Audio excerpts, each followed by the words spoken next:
Yung kakatapos lang natin kumain, pagkain na naman yung nasa harap natin. What's up mga ka-Finesse? For today's video, may isang handa na naman tayong pupuntahan.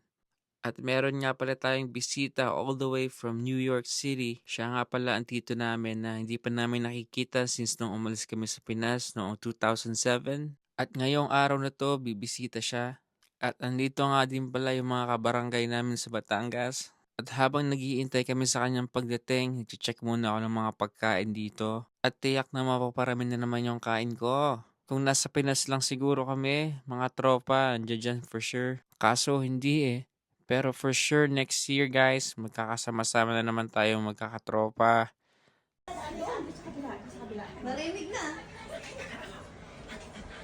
Nakita ka na? Hindi pa.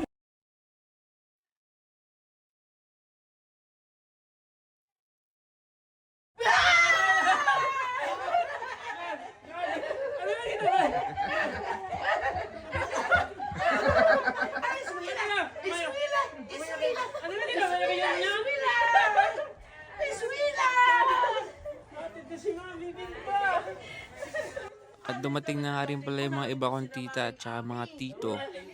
Anong magagawa ko? Ako yung nga ngayon pinabakasyon. Ano nga?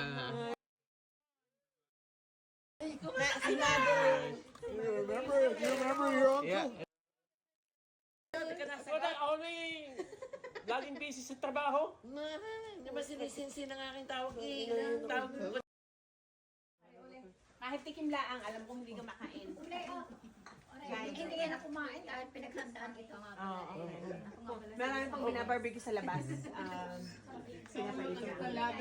Marami na nito. Canton. Ay, yung taga Muson. Punta na yun eh. May tinola doon.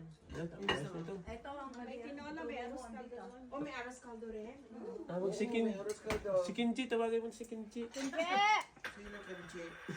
Yung aming... pamangkin. Ay, alaga doon. May bolo kong plastic. Oh, meron siya. Mas gusto kong plastic. Maraming handa din eh. Ready boy! Tambal eh! Finally, hi. Hi. There's more barbecue outside. I just have to babysit it yet.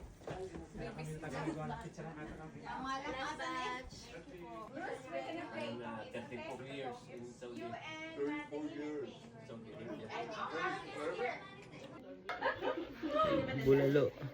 Bulalo ba ito? Lugaw. Bulalo. Hindi active ang iyong account. Sa, nung malam sa mga hindi mo na hinulugan. Hindi na